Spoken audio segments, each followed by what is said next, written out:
News 18 Punjab Haryana वेखे दर्शकों का स्वागत है। मैं हां गगनदीप चौहान ते इस वेले वक्त चुके ने दो वक्त होया थानू इस वेले तक दियां 5 बिग ब्रेकिंग दे नाल रूबरू कराउण दा। सब तो पहला शुरुआत करांगे पंजवीं वड्डी खबर दे नाल। पंजवीं बिग ब्रेकिंग जिहड़ी जुड़ी हुई है क्रिकेट दे सितारे ऋषभ पंत दे नाल। क्रिकेटर ऋषभ पंत नू मुंबई दे लई एयरलिफ्ट किया जा रहा है। जी हां, पंजवीं बिग ब्रेकिंग है। ऋषभ पंत नू मुंबई एयरलिफ्ट किया जा रहा है। देहरादून तो मुंबई शिफ्ट किया जाएगा क्रिकेटर ऋषभ पंत नू। ऋषभ दा एक्सीडेंट होया सी उत्तराखंड दे विच, इलाज दे लई मुंबई ऋषभ पंत नू लिजाया जा रहा है। 30 दिसंबर नू ऋषभ पंत हादसे का शिकार होए सी और ऋषभ पंत नू इस वेले मुंबई ले जाया जाएगा। मुंबई ले एयरलिफ्ट किया जा रहा है। देहरादून तो मुंबई शिफ्ट किया जाएगा इलाज दे लई मुंबई ले जाया जा रहा है। हाले देहरादून के मैक्स हॉस्पिटल दे विच इलाज चल रहा सी। 30 दिसंबर ਨੂੰ ਖਤਰਨਾਕ ਹਾਦਸਾ ਹੋਇਆ ਸੀਗਾ ਰਿਸ਼ਭ ਦੇ ਨਾਲ। ਰੁੜਕੀ ਦੇ ਨੇੜੇ ਦਿੱਲੀ ਦੇਹਰਾਦੂਨ ਹਾਈਵੇ ਤੇ ਇਹ ਹਾਦਸਾ ਹੋਇਆ ਸੀ। ਡਿਵਾਈਡਰ ਦੇ ਨਾਲ ਟਕਰਾਉਣ ਤੋਂ ਬਾਅਦ ਰਿਸ਼ਭ ਦੀ ਗੱਡੀ ਨੂੰ ਅੱਗ ਲੱਗ ਗਈ ਸੀ। BCCI ਦੇ ਮੁਤਾਬਿਕ ਪੰਤ ਦੇ ਮੱਥੇ ਤੇ 2 ਕੱਟ ਨੇ। ਸੱਜੇ ਗੋਡੇ ਦਾ ਲਿਗਾਮੈਂਟ ਫਟ ਗਿਆ ਹੈ ਤੇ ਸੱਜੇ ਗੁੱਟ, ਗਿੱਟੇ ਅਤੇ ਪੈਰ ਦੇ ਅੰਗੂਠੇ ਤੇ ਵੀ ਸੱਟਾਂ ਵੱਜੀਆਂ ਹੋਈਆਂ ਨੇ। ਤੇ ਹੁਣ ਰਿਸ਼ਭ ਪੰਤ ਨੂੰ ਦੇਹਰਾਦੂਨ ਤੋਂ ਮੁੰਬਈ शिफ्ट किया जा रहा है, एयरलिफ्ट किया जा रहा है। एयरलिफ्ट करके मुंबई ਦੇ ਵਿੱਚ ਉਹਨਾਂ ਦਾ ट्रीटमेंट किया जाएगा।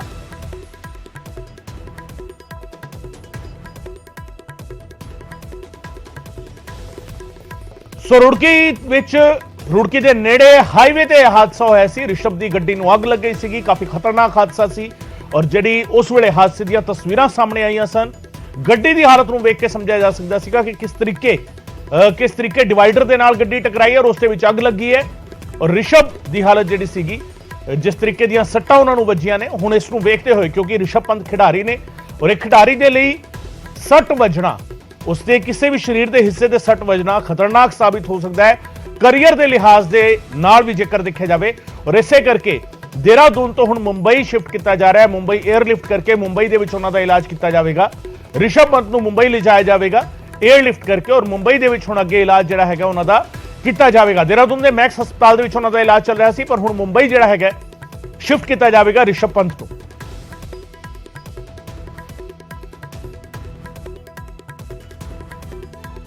अगली खबर भी उस खिडारी के नाल ही जुड़ी हुई खबर है पर खिडारी जिहड़ा राजनेता बन गया। यह खिडारी सी हॉकी खिडारी संदीप सिंह। संदीप सिंह बने हरियाणा के खेड मंत्री ते संदीप सिंह के नाल जुड़ी वड्डी खबर सामने आ रही है। संदीप सिंह के घर इस वेले चंडीगढ़ पुलिस पहुंच चुकी है। जी हां, चौथी बिग ब्रेकिंग 2 बजे दी संदीप सिंह के घर चंडीगढ़ पुलिस पहुंची है। संदीप सिंह की गिरफ्तारी की मंग की जा रही है। इल्जाम लगाने वाली महिला कोच नूं भी लियांदा गया है। सवाल कई खड़े होए सीगे। महिला ने रेप की कोशिश के इल्जाम जिहड़ा हैगा संदीप सिंह के उत्ते लगाए सीगे ते FIR दे विच धारा 376 जोड़न की मंग की गई सी ते इस तो बाद जिहड़ा हैगा संदीप सिंह की तुरंत गिरफ्तारी होवे वकील ने मंग की है। चौथी बिग ब्रेकिंग 2 बजे दी संदीप सिंह के घर चंडीगढ़ पुलिस पहुंची हुई है। पुलिस इल्जाम लगाने वाली महिला कोच नूं नाल लेके आई है। दोहां तो आमो सामने बिठा के पुछगिछ की तैयारी है। संदीप सिंह ते महिला कोच के नाल छेड़छाड़ के इल्जाम ने। संदीप सिंह की तुरंत गिरफ्तारी होवे वकील यह कह रहे हैं कल महिला ने चंडीगढ़ पुलिस के सामने बयान दर्ज कराए सन जिसके विच रेप की कोशिश का इल्जाम लगाया सी।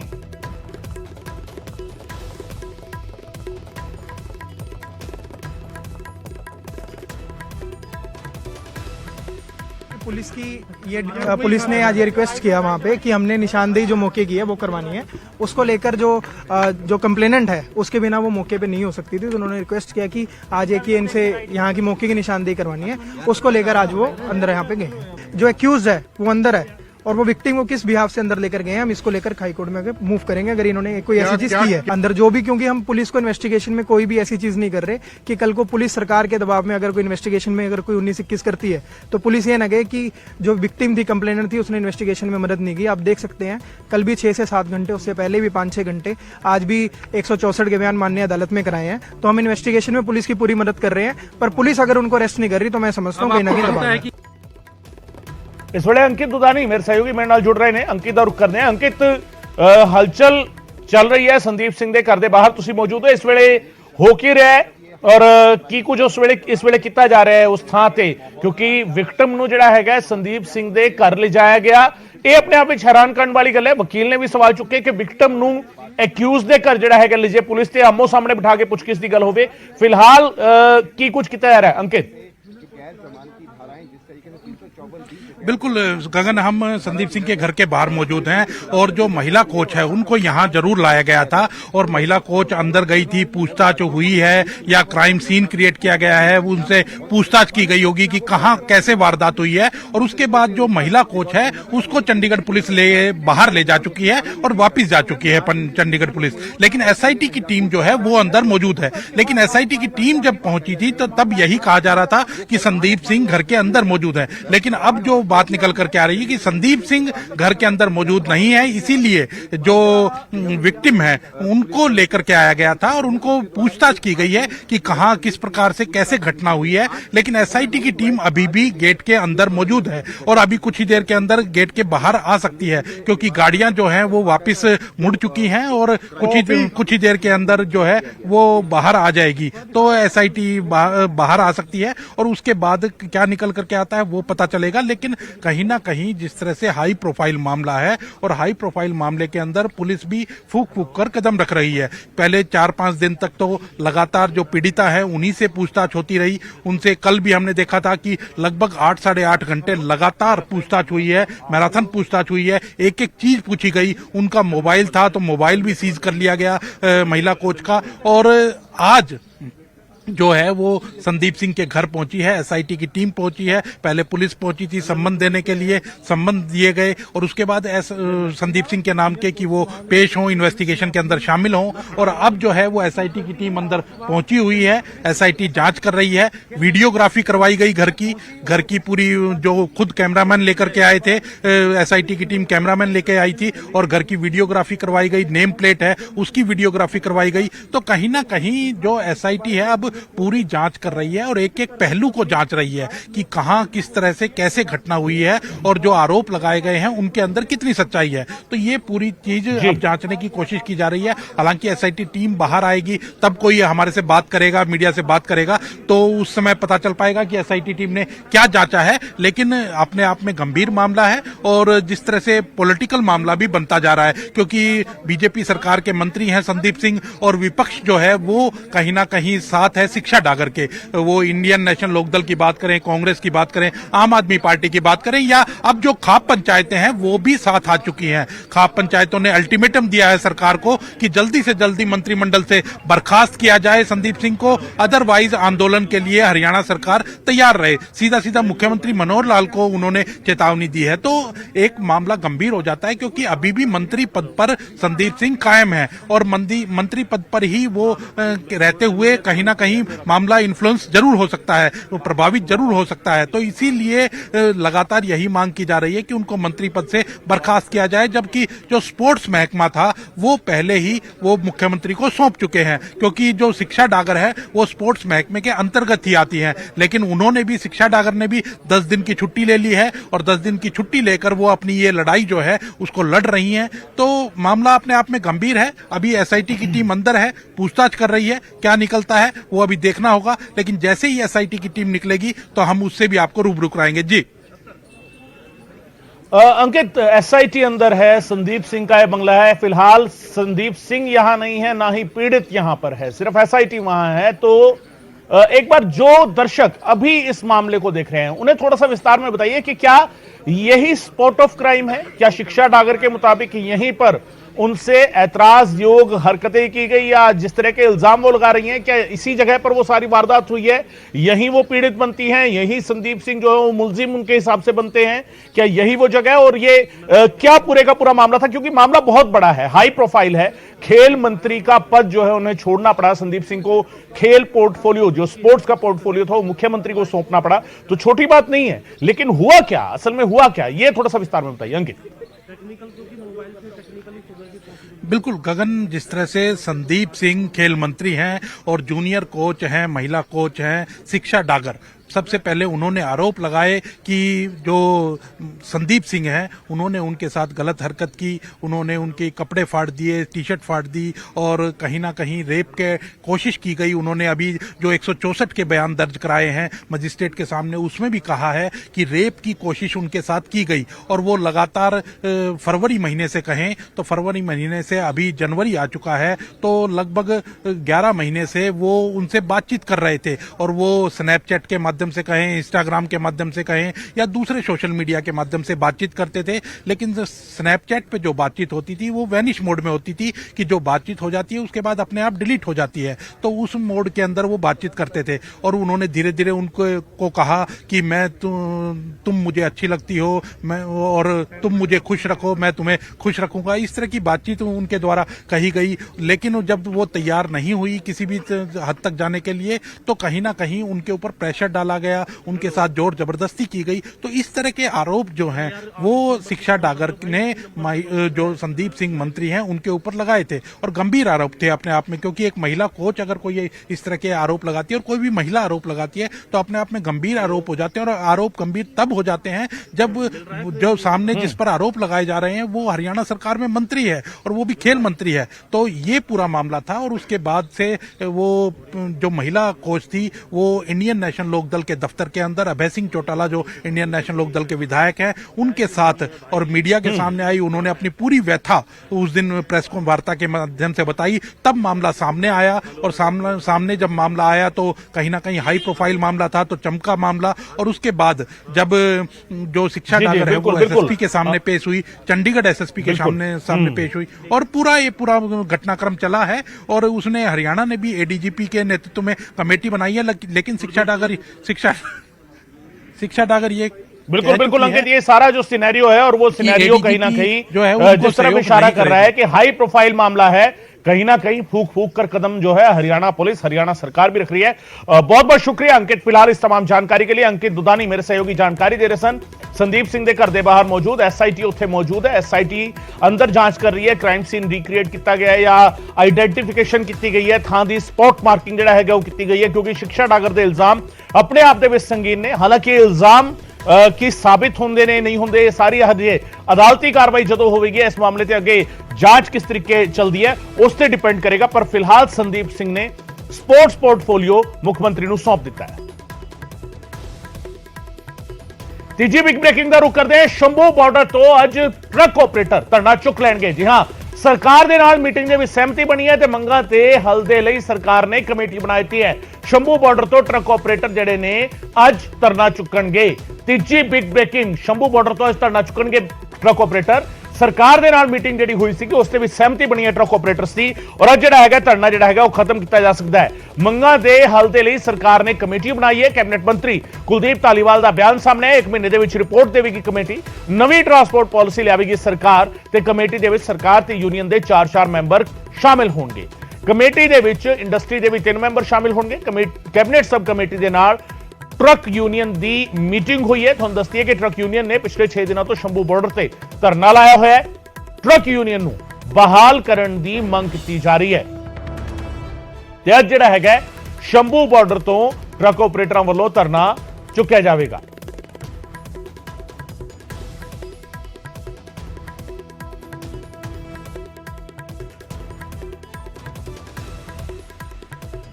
सो 1 महीने दे विच सब कमेटी जिहड़ी बनाई गई है वो रिपोर्ट सौंपेगी और नवी ट्रांसपोर्ट पॉलिसी लियावेगी सरकार। सरकार दे विच मंत्री कैबिनेट मंत्री धालीवाल का यह बयान जिहड़ा हैगा वो सामने आया। सरकार ने कमेटी बनाई है जिहड़ी 1 महीने दे विच रिपोर्ट देवेगी।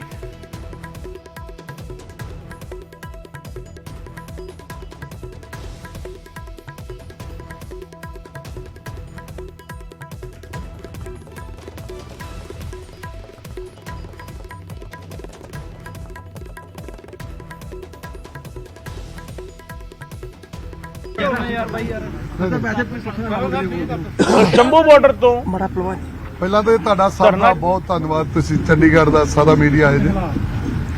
ਮੇਰੇ ਨਾਲ ਸਰਦਾਰ ਲਾਲਜੀਤ ਸਿੰਘ ਜੀ ਭੁੱਲਰ ਜਿਹੜੇ ਟਰਾਂਸਪੋਰਟ ਮਿਨਿਸਟਰ ਨੇ, ਐਮਐਲਏ ਸਾਹਿਬ ਔਰ ਸਾਰੇ ਹੀ ਵੱਖ-ਵੱਖ ਟਰੱਕਾਂ ਦੀਆਂ ਜਥੇਬੰਦੀਆਂ ਦੇ ਆਗੂ ਜਿਹੜੇ ਅਸੀਂ ਕਾਫੀ ਲੰਬੀ ਮੀਟਿੰਗ ਕੀਤੀ ਆ ਔਰ ਮੀਟਿੰਗ ਦਾ ਜਿਹੜਾ ਬਸ ਤੁਹਾਨੂੰ 1 ਮਿੰਟ ਦੇ ਵਿੱਚ ਸਾਰਾਂਸ਼ ਹੀ ਦੱਸਣਾ। ਅਸੀਂ ਫੈਸਲਾ ਕੀਤਾ, ਸਾਡੀ ਸਰਕਾਰ ਦਾ ਫੈਸਲਾ ਕਿ ਜਿਹੜੀ ਅਸੀਂ ਅੱਜ ਮੀਟਿੰਗ ਕੀਤੀ ਆਪਣੇ ਭਰਾਵਾਂ ਦੇ ਨਾਲ, ਆਪਣੀ ਜਥੇਬੰਦੀਆਂ ਦੇ, ਟਰੱਕ ਯੂਨੀਅਨ ਦੇ ਜਥੇਬੰਦੀਆਂ ਦੇ ਨਾਲ, ਅਸੀਂ ਤੈਅ ਕੀਤਾ ਜਿੱਦਾਂ ਮਾਨ ਸਾਹਿਬ ਦੀ ਸਰਕਾਰ ਪੰਜਾਬ 'ਚ ਰੁਜ਼ਗਾਰ ਦੇ ਰਹੀ ਹੈ ਰੋਜ਼ ਹੀ ਨੌਕਰੀਆਂ ਦੇ ਰਹੀ ਆ, ਰੁਜ਼ਗਾਰ ਦੇਣਾ ਸਾਡਾ ਮੁੱਖ ਮੰਤਵ ਆ। ਪੰਜਾਬ ਦੇ ਲੋਕਾਂ ਦੇ ਨਾਲ ਇਹ ਵਾਅਦਾ ਕਰਕੇ ਆਏ। ਇਸ ਕਰਕੇ ਅਸੀਂ ਫੈਸਲਾ ਕੀਤਾ ਕਿ ਜਿਹੜਾ ਸਾਡੇ ਟਰੱਕਾਂ ਵਾਲੇ ਵੀਰਾਂ ਦਾ ਰੁਜ਼ਗਾਰ ਹੈ ਇਹ ਕਿਸੇ ਵੀ ਹਾਲਤ ਦੇ ਵਿੱਚ ਬੰਦ ਨਹੀਂ ਹੋਣ ਦਿੱਤਾ ਜਾਊਗਾ, ਵਧੀਆ ਢੰਗ ਨਾਲ ਚੱਲੂਗਾ। ਔਰ 1 ਮਹੀਨੇ ਦੇ ਵਿੱਚ ਅਸੀਂ ਇੱਕ ਕਮੇਟੀ ਗਠਨ ਕੀਤੀ ਹੈ ਜਿਹਦੇ ਚ 4 ਮੈਂਬਰ ਜਿਹੜੇ ਸਰਕਾਰ ਦੇ ਹੋਣਗੇ, ਅਫਸਰ ਹੋਣਗੇ। 4 ਮੈਂਬਰ ਸਾਡੇ ਇਹਨਾਂ ਟਰੱਕ ਯੂਨੀਅਨਾਂ ਦੇ ਜਥੇਬੰਦੀਆਂ ਦੇ ਆਗੂ ਹੋਣਗੇ। 3 ਜਿਹੜੇ ਬਿਜ਼ਨਸਮੈਨ ਜਿਹੜੇ ਸਾਡੇ ਉਹ ਹੋਣਗੇ। ਔਰ ਸਾਰੇ ਮਿਲ ਕੇ 1 ਮਹੀਨੇ ਦੇ ਵਿੱਚ ਅੱਜ ਦੇ ਯੁੱਗ ਦੇ ਹਾਣ ਦੀ ਇੱਕ ਵਧੀਆ ਜਿਹੜੀ ਟਰਾਂਸਪੋਰਟ ਨੀਤੀ ਹੈ, ਨਵੀਂ ਟਰਾਂਸਪੋਰਟ ਨੀਤੀ, ਜਿਹਦੇ ਚ ਸਾਡੇ ਇਹਨਾਂ ਟਰੱਕਾਂ ਵਾਲੇ ਵੀਰਾਂ ਦੇ ਹਿੱਤ ਜਿਹੜੇ ਸੇਫ ਰਹਿਣ, ਇਹਨਾਂ ਦਾ ਰੁਜ਼ਗਾਰ ਨਾ ਬੰਦ ਹੋਵੇ, ਇੰਡਸਟਰੀ ਦਾ ਕੋਈ ਨੁਕਸਾਨ ਨਾ ਹੋਵੇ, ਕਿਸੇ ਦਾ ਵੀ ਕੋਈ ਨੁਕਸਾਨ ਨਾ ਹੋਵੇ। ਮਾਨ ਸਾਹਿਬ ਦੀ ਸਰਕਾਰ ਇਦਾਂ ਦੀ ਇੱਕ ਟਰਾਂਸਪੋਰਟ ਨੀਤੀ ਜਿਹੜੀ ਉਹ ਲੈ ਕੇ ਆ ਰਹੀ ਹੈ। ਸੋ ਸਾਡਾ ਮਸਲਾ ਸਾਡੇ ਵੀਰਾਂ ਦੇ ਨਾਲ ਬਿਲਕੁਲ ਜਿਹੜਾ ਉਹ ਹੱਲ ਹੋ ਗਿਆ। ਔਰ ਇਹਨਾਂ ਨੇ ਕਿਹਾ ਕਿ ਅੱਜ ਇਹ ਆਪਣਾ ਧਰਨਾ ਜਿਹੜਾ ਉਹ ਚੁੱਕ ਲੈਣਗੇ। ਔਰ ਬਕਾਇਦਾ ਇੱਕ ਲਿਖਤੀ ਸਟੇਟਮੈਂਟ ਜਿਹੜੀ ਹੈ ਉਹ ਅੱਧੇ ਪੌਣੇ ਘੰਟੇ ਬਾਅਦ ਸਾਡੇ ਡਿਪਾਰਟਮੈਂਟ ਵੱਲੋਂ ਉਹ ਤੁਹਾਨੂੰ ਸਾਰਿਆਂ ਨੂੰ ਪਹੁੰਚ ਜੂਗੀ। ਤੁਹਾਡਾ ਸਭ ਦਾ ਬਹੁਤ ਬਹੁਤ ਧੰਨਵਾਦ। जब तक नई पॉलिसी नहीं बन रही उਦੋਂ तक दस दो। ਨਾ ਫੜ ਗਈ ਕਹਿਤਾ ਜੀ 1 ਮਹੀਨੇ ਦੇ ਵਿੱਚ ਬਸ।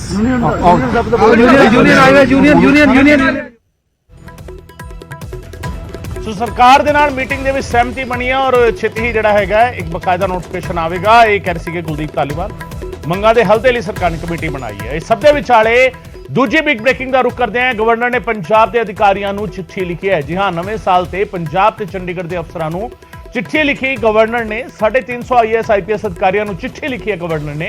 और गवर्नर ने नवे साल ते बधाइयां तो दित्तियां ही ने, भ्रष्टाचार मुक्त शासन देने की भी अपील जिहड़ा हैगा वो कीती है। अधिकारियों को जिहड़ी चिट्ठी भेजी है 350 IAS IPS अधिकारियों को गवर्नर के वल्लों चिट्ठी भेजी गई है।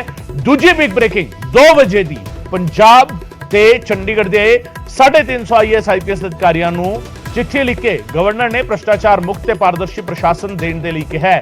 इस चिट्ठी के राही नवे साल दी बधाइयां दित्तियां ने और इस दे नाल नाल जिहड़ा हैगा गवर्नर ने अपील की है कि भ्रष्टाचार मुक्त ते पारदर्शी शासन जिहड़ा हैगा वो दिता जावे लोकां नूं।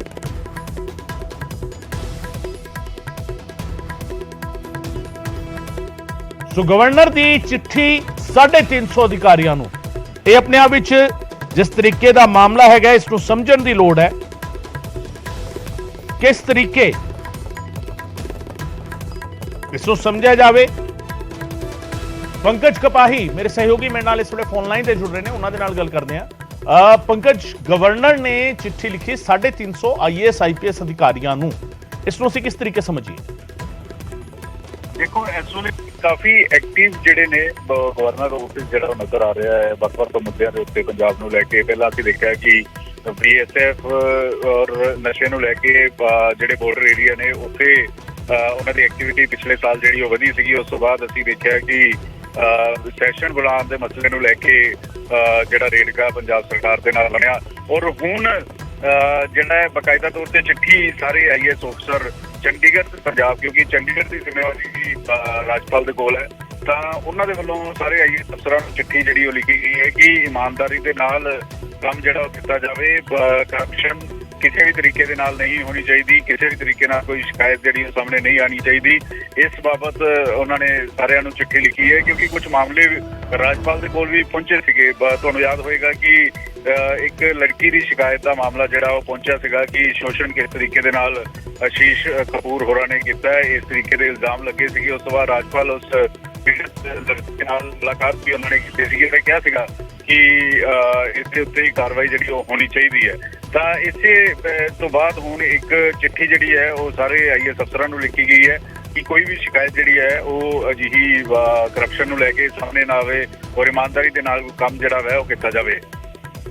बिल्कुल बिल्कुल कोई भी इस तरीके की शिकायत जिहड़ी हैगी वो सामने ना आवे ते करप्शन फ्री जिहड़ा हैगा शासन लोकां नूं दिता जावे। पर पंकज, जिस तरीके इस सिनेरियो हैगा जिस दे विच गवर्नर डायरैक्ट चिट्ठी लिख रहे ने, ਇਸ ਨੂੰ ਕਿ ਸਿਰਫ ਇਸੇ ਸੁਨੇਹੇ ਤੱਕ ਸਮਝਿਆ ਜਾਵੇ ਜਾਂ ਇਸ ਨੂੰ ਡਾਇਰੈਕਟ ਇਨਡਾਇਰੈਕਟ ਤਰੀਕੇ ਪੋਲਿਟਿਕਸ ਦੇ ਨਾਲ ਜੋੜ ਕੇ ਵੀ ਦੇਖਿਆ ਜਾਵੇ? ਦੇਖੋ, ਇਸ ਨੂੰ ਵੱਖੋ-ਵੱਖ ਤਰੀਕੇ ਦੇ ਨਾਲ ਦੇਖਿਆ ਜਾ ਰਿਹਾ ਹੈ। ਅਗਰ ਪ੍ਰੋਟੋਕੋਲ ਦੇ ਹਿਸਾਬ ਦੇ ਨਾਲ ਦੇਖਿਆ ਜਾਵੇ, ਰਾਜਪਾਲ ਦੀ ਜ਼ਿੰਮੇਵਾਰੀ ਔਰ ਰਾਜਪਾਲ ਸਿੱਧੇ ਡਾਇਰੈਕਟ ਜਿਹੜਾ ਹੈ ਉਹ ਕਿਸੇ ਅਫਸਰ ਨੂੰ ਬੁਲਾ ਸਕਦੇ ਹੈ, ਗੱਲਬਾਤ ਕੀਤੀ ਜਾ ਸਕਦੀ ਹੈ, ਕੋਈ ਲੈਟਰ ਵੀ ਲਿਖੀ ਜਾ ਸਕਦੀ ਹੈ। ਲੇਕਿਨ ਅਗਰ ਪਿਛਲੇ 15-20 ਸਾਲ ਦੇਖੇ ਜਾਣ ਜਾਂ ਉਸ ਤੋਂ ਪਹਿਲਾਂ ਵੀ ਦੇਖਿਆ ਜਾਵੇ, ਜ਼ਿਆਦਾ ਐਕਟੀਵਿਟੀ ਜਿਹੜੀ ਹੈ ਉਹ ਰਾਜਪਾਲ ਦੇ ਵੱਲੋਂ ਨਜ਼ਰ ਨਹੀਂ ਆਉਂਦੀ। ਲੇਕਿਨ ਜਿਹੜੇ ਮੌਜੂਦਾ ਰਾਜਪਾਲ ਨੇ ਉਹਨਾਂ ਦੇ ਕਾਫੀ ਐਕਟੀਵਿਟੀ ਵਧੀ ਹੈ, ਕਿਉਂਕਿ ਪ੍ਰੋਟੋਕੋਲ ਦੇ ਹਿਸਾਬ ਨਾਲ ਇਹ ਐਕਟੀਵਿਟੀ ਕਿਸੇ ਵੀ ਤਰੀਕੇ ਦੇ ਨਾਲ ਰਾਜਪਾਲ ਵੱਲੋਂ ਕੀਤੀ ਜਾ ਸਕਦੀ ਹੈ, ਕਿਉਂਕਿ ਸਭ ਤੋਂ ਸੁਪਰੀਮੋ ਨੇ ਸੂਬੇ ਦੇ, ਉਹਨਾਂ ਨੂੰ ਕਿਉਂਕਿ ਮੁੱਖ ਮੰਤਰੀ ਨੇ ਵੀ ਜਿਹੜੀ ਓਥ ਲੈਣੀ ਹੁੰਦੀ ਹੈ, ਉਹਨਾਂ ਦੇ ਅੰਡਰ ਹੀ ਜਿਹੜੀ ਓਥ ਲਿੱਤੀ ਜਾਂਦੀ ਹੈ। ਤਾਂ ਅਜਿਹੇ 'ਚ ਇਹਨੂੰ ਸਿਆਸੀ ਗਲਿਆਰਿਆਂ ਦੇ ਵਿੱਚ ਵੱਖ-ਵੱਖ ਤਰੀਕੇ ਦੇ ਨਾਲ ਦੇਖਿਆ ਜਾ ਰਿਹਾ ਹੈ, ਕਿਉਂਕਿ ਅਸੀਂ ਦਿੱਲੀ 'ਚ ਦੇਖੀਏ, ਦਿੱਲੀ 'ਚ ਜਿਹੜੇ LG ਨੇ ਉਹਨਾਂ ਦੀ ਐਕਟੀਵਿਟੀ ਕਾਫੀ ਜ਼ਿਆਦਾ ਵਧੀ ਨਜ਼ਰ ਆਉਂਦੀ ਹੈ। ਪੱਛਮ ਬੰਗਾਲ ਦੇ ਜਿਹੜੇ ਰਾਜਪਾਲ ਨੇ ਉਹਨਾਂ ਦੀ ਐਕਟੀਵਿਟੀ ਕਾਫੀ ਜ਼ਿਆਦਾ ਨਜ਼ਰ ਆਉਂਦੀ ਹੈ। ਜੰਮੂ ਦੇ ਵਿੱਚ ਗੱਲ ਕੀਤੀ ਜਾਵੇ, ਜੰਮੂ ਦੇ ਵਿੱਚ ਜਿਹੜੇ ਉੱਥੋਂ ਦੇ ਰਾਜਪਾਲ ਨੇ ਉਹਨਾਂ ਦੀ ਐਕਟੀਵਿਟੀ ਕਾਫੀ ਜ਼ਿਆਦਾ ਨਜ਼ਰ ਆਉਂਦੀ ਹੈ। ਲੇਕਿਨ ਦੂਸਰੇ ਸੂਬਿਆਂ 'ਚ ਦੇਖਿਆ ਜਾਵੇ, ਹਿਮਾਚਲ ਪ੍ਰਦੇਸ਼, ਹਰਿਆਣਾ, ਉੱਥੇ ਕੋਈ ਜ਼ਿਆਦਾ ਐਕਟੀਵਿਟੀ ਜਿਹੜੀ ਹੈ ਰਾਜਪਾਲ ਵੱਲੋਂ ਨਜ਼ਰ ਨਹੀਂ ਆਉਂਦੀ ਹੈ। ਗਗਨ जी, बहुत बहुत शुक्रिया पंकज इस तमाम जानकारी के लिए। पंकज कपाही मेरे सहयोगी जानकारी दे रहे हैं। जिस तरीके सिनेरियो है इस चिट्ठी के ਵੱਖ-ਵੱਖ मायने हो सकते हैं। एक सीधा है कि गवर्नर क्योंकि एडमिनिस्ट्रेटर ने तो लिख सकते हैं, चिट्ठी लिख सकते हैं, पर दूजा जिहड़ा है क्योंकि पिछले कई सालों के इस तरीके की एक्टिविटी कोई नज़र नहीं सी, इस करके चिट्ठी जिहड़ी है चर्चा का विषय भी बनी हुई है। पहली बिग ब्रेकिंग 2 ਵਜੇ ਤੁਹਾਨੂੰ ਦੱਸਦੇ ਹਾਂ। ਕੁਝ ਹੀ ਦੇਰ ਦੇ ਵਿੱਚ SYL ਤੇ ਅਹਿਮ ਮੀਟਿੰਗ ਹੋਣ ਜਾ ਰਹੀ ਹੈ। ਦਿੱਲੀ ਦੇ ਵਿੱਚ ਕੇਂਦਰ ਦੇ ਨਾਲ ਪੰਜਾਬ ਅਤੇ ਹਰਿਆਣਾ ਦੀ ਮੀਟਿੰਗ ਹੋਵੇਗੀ। ਕੇਂਦਰ ਦੀ ਅਗਵਾਈ ਦੇ ਵਿੱਚ ਇਹ ਮੀਟਿੰਗ ਹੋਣ ਜਾ ਰਹੀ ਹੈ। ਸਤਲੁਜ ਯਮਨਾ ਲਿੰਕ ਦੇ ਮਸਲੇ ਤੇ ਦਿੱਲੀ ਦੇ ਵਿੱਚ ਕੇਂਦਰ ਦੇ ਨਾਲ ਪੰਜਾਬ ਹਰਿਆਣਾ ਦੀ ਇਹ ਮੀਟਿੰਗ ਹੋਣ ਜਾ ਰਹੀ ਹੈ। ਪਹਿਲੀ ਬਿਗ ਬ੍ਰੇਕਿੰਗ 2 ਵਜੇ ਦੀ। ਕੇਂਦਰੀ ਜਲ ਸ਼ਕਤੀ ਮੰਤਰੀ ਗਜੇਂਦਰ ਸ਼ੇਖਾਵਤ ਇਸ ਮੀਟਿੰਗ ਦੀ ਪ੍ਰਧਾਨਗੀ ਕਰਨਗੇ। ਉਹਨਾਂ ਦੀ ਅਗਵਾਈ ਦੇ ਵਿੱਚ ਇਹ ਮੀਟਿੰਗ ਹੋਵੇਗੀ। ਪੰਜਾਬ ਅਤੇ ਹਰਿਆਣਾ ਦੇ CM ਭਗਵੰਤ ਮਾਨ ਤੇ ਹਰਿਆਣਾ ਦੇ CM मनोहर लाल इस मीटिंग दे विच शामिल होणगे। SYL ਨੂੰ ਲੈ ਕੇ CM ਮਾਨ ਪੰਜਾਬ ਦਾ ਪੱਖ ਰੱਖਣਗੇ। ਸੁਪਰੀਮ ਕੋਰਟ ਦੇ ਵਿੱਚ ਇਸ ਮਾਮਲੇ ਦੀ ਅਗਲੀ ਸੁਣਵਾਈ 19 ਜਨਵਰੀ ਨੂੰ ਹੋਣੀ ਹੈ, ਜਿਸ ਦੇ ਵਿੱਚ ਕੇਂਦਰ ਸਰਕਾਰ ਦੇ ਵੱਲੋਂ 4 ਮਹੀਨੇ ਦੀ ਰਿਪੋਰਟ ਪੇਸ਼ ਕੀਤੀ ਜਾਣੀ ਹੈ। ਤੁਹਾਨੂੰ ਦੱਸ ਦਈਏ ਕਿ SYL ਨੂੰ ਲੈ ਕੇ ਇੱਕ ਦੂਜੇ ਗੇੜ ਦੀ ਇਹ ਮੀਟਿੰਗ ਹੈਗੀ ਹੈ ਤੇ ਇਸ ਤੋਂ ਪਹਿਲਾਂ 14 ਅਕਤੂਬਰ ਨੂੰ ਚੰਡੀਗੜ੍ਹ ਦੇ ਵਿੱਚ ਮੀਟਿੰਗ ਹੋਈ ਸੀ, ਜਿਸ ਦੇ ਵਿੱਚ ਪੰਜਾਬ ਸਰਕਾਰ ਨੇ ਸਪਸ਼ਟ ਤੌਰ ਤੇ ਕਹਿ ਦਿੱਤਾ ਸੀ ਕਿ ਪੰਜਾਬ ਕੋਲ ਇੱਕ ਤੁਪਕਾ ਵੀ ਪਾਣੀ ਵਾਧੂ ਨਹੀਂ ਹੈ, ਤੇ ਜਿਸ ਕਰਕੇ SYL ਦੀ ਉਸਾਰੀ ਦਾ ਕੋਈ ਸਵਾਲ ਪੈਦਾ ਨਹੀਂ ਹੁੰਦਾ। ਪੰਜਾਬ ਸਰਕਾਰ ਨੇ ਰਾਵੀ ਅਤੇ ਬਿਆਸ ਦਰਿਆਵਾਂ ਦੇ ਪਾਣੀਆਂ ਦਾ ਮੁਲਾਂਕਣ ਵੀ ਮੌਜੂਦਾ ਉਪਲਬਧਤਾ ਦੇ ਲਿਹਾਜ਼ ਦੇ ਨਾਲ ਕੀਤੇ ਜਾਣ ਦੀ ਗੱਲ ਵੀ ਰੱਖੀ ਸੀ। ਦਰਅਸਲ ਲਗਾਤਾਰ ਪੰਜਾਬ ਦੇ ਵੱਲੋਂ ਇੱਕ ਗੱਲ ਕੀਤੀ ਜਾਂਦੀ ਰਹੀ ਹੈ ਕਿ ਪੰਜਾਬ ਦੇ ਜਿਸ ਵੇਲੇ ਇਹ ਜਿਹੜੇ ਸਮਝੌਤੇ ਹੋਏ ਨੇ, ਜਿਸ ਵੇਲੇ ਤੈਅ ਹੋਇਆ ਕਿ SYL ਬਣਨੀ ਚਾਹੀਦੀ ਹੈ, ਉਸ ਨੂੰ ਲੈ ਕੇ ਔਰ ਉਸ ਤੋਂ ਬਾਅਦ ਦੇ ਹਾਲਾਤ ਜਿਹੜੇ ਹੈਗੇ ਆ ਉਸ ਨੂੰ ਲੈ ਕੇ ਪੰਜਾਬ ਸਰਕਾਰ ਲਗਾਤਾਰ ਆਪਣਾ ਪੱਖ ਰੱਖਦੀ ਰਹੀ ਹੈ ਕਿ ਹੁਣ ਹਾਲਾਤ ਜਿਹੜੇ ਹੈਗੇ ਉਹ ਬਦਲ ਚੁੱਕੇ ਨੇ। ਪਾਣੀ ਜਿਹੜਾ ਹੈਗਾ ਜ਼ਮੀਨ ਹੇਠਲਾ ਪਾਣੀ ਵੀ ਘਟਿਆ ਔਰ ਨਹਿਰਾਂ ਦੇ ਜਿਹੜਾ ਦਰਿਆਵਾਂ ਦੇ ਵਿੱਚ ਪਾਣੀ ਵੀ ਜਿਹੜਾ ਹੈਗਾ ਉਸ ਦੀ ਉਪਲਬਧਤਾ ਵੀ ਘਟੀ ਹੈ ਔਰ ਇਸ ਕਰਕੇ ਨਹੀਂ ਦਿੱਤਾ ਜਾ ਸਕਦਾ ਪਾਣੀ। ਪੰਜਾਬ ਸਰਕਾਰ ਦਾ CM ਸਾਹਿਬ ਦਾ ਸਾਡਾ ਸਾਰਿਆਂ ਦਾ ਸਟੈਂਡ ਬੜਾ ਕਲੀਅਰ ਹੈ ਕਿ ਪੰਜਾਬ ਕੋਲ ਇੱਕ ਵੀ ਤੁਪਕਾ ਪਾਣੀ ਦਾ ਨਾ ਸੀ, ਨਾ ਹੈ, ਨਾ ਦਿੱਤਾ ਜਾਏਗਾ ਕਿਸੇ ਵੀ ਹੋਰ ਰਾਜਾਂ ਨੂੰ, ਕਿਉਂਕਿ ਨੈਸ਼ਨਲ ਔਰ ਇੰਟਰਨੈਸ਼ਨਲ ਰਾਈਪੇਰੀਅਨ ਲਾਜ਼ ਦੇ ਮੁਤਾਬਿਕ ਜਦੋਂ ਚੱਲਦੇ ਆ ਤੇ ਇਹਦੇ ਉੱਪਰ ਹੱਕ ਜਿਹੜਾ 100% ਪੰਜਾਬ ਦਾ ਬਣਦਾ ਹੈ। ਹੁਣ ਤੱਕ ਜੋ ਸਿਚੁਏਸ਼ਨ ਅਰਾਈਜ਼ ਹੋਈ ਹੈ ਉਹ ਪਿਛਲੀਆਂ ਸਰਕਾਰਾਂ ਦੀਆਂ ਮਾੜੀਆਂ ਨੀਤੀਆਂ, ਗਲਤ ਨੀਤੀਆਂ ਦੀ ਵਜ੍ਹਾ ਕਰਕੇ ਹੋਈ ਹੈ, ਪਰ ਪੰਜਾਬ ਸਰਕਾਰ ਮਾਨ ਸਾਹਿਬ ਉਹਨੂੰ ਸੁਲਝਾਉਣ ਦੇ ਲਈ ਵਚਨਬੱਧ। ਸਮੇਂ-ਸਮੇਂ ਤੇ ਪਾਣੀ ਲੁੱਟਿਆ, ਕਾਂਗਰਸ ਪਾਰਟੀ ਨੇ ਕੰਡੇ ਬੀਜੇ ਹੈ ਔਰ ਅੱਜ ਤੱਕ ਪੰਜਾਬੀਆਂ ਦੇ ਚੁੱਭ ਰਹੇ ਆ। ਮੇਰੀ ਮੁੱਖ ਮੰਤਰੀ ਸਾਹਿਬ ਨੂੰ ਇੱਕੋ ਬੇਨਤੀ ਹੈ ਕਿ ਤੁਸੀਂ ਇੱਕੋ ਸਟੈਂਡ ਲੈਣਾ ਹੈ। ਪਾਣੀ ਘੱਟ ਹੈ, ਵੱਧ ਹੈ, ਪਾਣੀ ਦੀ ਮਿਣਤੀ ਹੋਈ ਹੈ, ਨਹੀਂ ਹੋਈ ਹੈ, ਮੈਂ ਨਹੀਂ ਰੱਖਦਾਗਾ, ਕਿਉਂਕਿ ਜੇ ਤੁਸੀਂ ਕਹੋਗੇ ਪਾਣੀ ਘੱਟ ਹੈ ਤਾਂ ਉਹ ਕਹਿਣਗੇ ਜੇ 10 ਲੀਟਰ ਚੋਂ ਤੁਸੀਂ 4 ਦੇਣਾ ਸੀ ਤੇ ਹੁਣ 8 ਚੋਂ 4% ਦੇ ਦਿਓ। ਇਹ ਨਹੀਂ, ਤੁਸੀਂ ਇੱਕੋ ਮੁੱਦੇ ਤੇ ਜਿਹੜਾ ਹੈਗਾ ਸਟੈਂਡ ਲੈਣਾ ਔਰ ਪੰਜਾਬ ਦੇ ਹਿੱਤ 'ਚ ਭੁਗਤਣਾ ਹੈ ਕਿ ਰਿਪੇਰੀਅਨ ਸਿਧਾਂਤ ਕੀ ਕਹਿੰਦਾ ਹੈ। ਰਿਪੇਰੀਅਨ ਸਿਧਾਂਤ ਸਿਰਫ ਇਹ ਕਹਿੰਦਾ ਕਿ ਜਿੱਥੋਂ ਸੂਬੇ ਚੋਂ ਪਾਣੀ ਗੁਜ਼ਰ ਰਿਹਾ ਪਹਿਲਾ ਹੱਕ ਉਸ ਦਾ ਹੈ। ਭਗਵੰਤ ਮਾਨ ਸਾਹਿਬ ਕੋਲੇ ਬੜਾ ਵੱਡਾ ਮੌਕਾ ਹੈ। ਮਾਨ ਸਾਹਿਬ ਨਾ ਤਾਂ ਦਿੱਲੀ ਵਾਲਿਆਂ ਦੀ ਆਖਰੀ ਸ਼ਰਮ ਕਰਿਓ ਤੇ ਨਾ ਹਰਿਆਣਾ ਤੇ ਦਿੱਲੀ ਦੀਆਂ ਵੋਟਾਂ ਦਾ ਲਾਲਚ ਕਰਿਓ। ਪੰਜਾਬ ਦੇ ਪੁੱਤੋਂ ਪੰਜਾਬ ਨਾਲ खड़े SYL का फैसला हुआ है कि इम्प्लीमेंट सेंट्रल गवर्नमेंट ने उन्होंने कहा, सुप्रीम कोर्ट से बड़ा कोई कोर्ट नहीं है देश का, उसने हरियाणा के इसमें फैसला किया है, SYL खोदने का फैसला किया हुआ है और वो ऑर्डर फाइनलिटी अटेन कर चुका है। अब डिले इनकी है। यहाँ पे भी बीजेपी की सरकार है, बीजेपी जेजेपी केंद्र में भी है, उनकी जिम्मेवारी है नहर खुदवाने की। कोई मतलब ही नहीं। पहले भी मिले थे हम, पहले मिले थे, राष्ट्रपति से भी मिले थे, वहाँ राजनाथ थे गृह मंत्री, उनसे भी मिले थे। जब हालांकि प्रधानमंत्री से मिलने का मुख्यमंत्री ने कहा था मिलाएंगे, वहाँ ये बात हो गई थी और वहाँ से जो कानून विशेषज्ञ भी बुलाए थे सुप्रीम कोर्ट से जुड़े थे, उन्होंने कहा था ये ऑर्डर फाइनलिटी अटेन कर चुका है। अब तो ये सिर्फ टाइम पास करने की बात है, अपना अमली जामा पहनाना चाहिए ऑर्डर को। ਤੇ ਇਸੇ ਮਸਲੇ ਤੇ ਟਵੀਟ ਕੀਤਾ ਪੰਜਾਬ ਕਾਂਗਰਸ ਦੇ ਪ੍ਰਧਾਨ ਰਾਜਾ ਵੜਿੰਗ ਨੇ। ਉਹਨਾਂ ਟਵੀਟ ਕਰਦਿਆਂ ਲਿਖਿਆ ਕਿ ਮੁੱਖ ਮੰਤਰੀ ਭਗਵੰਤ ਮਾਨ ਜੀ, ਸਾਰਾ ਪੰਜਾਬ, ਹਰਿਆਣਾ ਦੇ ਸੀਐਮ ਮਨੋਹਰ ਲਾਲ ਅਤੇ ਕੇਂਦਰੀ ਮੰਤਰੀ ਗਜੇਂਦਰ ਸਿੰਘ ਸ਼ੇਖਾਵਤ ਦੇ ਨਾਲ ਐਸਵਾਈਐਲ ਤੇ ਤੁਹਾਡੀ ਮੀਟਿੰਗ ਦਾ ਇੰਤਜ਼ਾਰ ਕਰ ਰਿਹਾ ਹੈ। ਕਿਰਪਾ ਕਰਕੇ ਯਾਦ ਰੱਖੋ, ਇਹ ਜ਼ਿੰਦਗੀ ਅਤੇ ਮੌਤ ਦਾ ਮਾਮਲਾ ਨਹੀਂ ਹੈ, ਬਲਕਿ ਇਹ ਇਸ ਤੋਂ ਵੀ ਵੱਧ ਗੰਭੀਰ ਹੈ।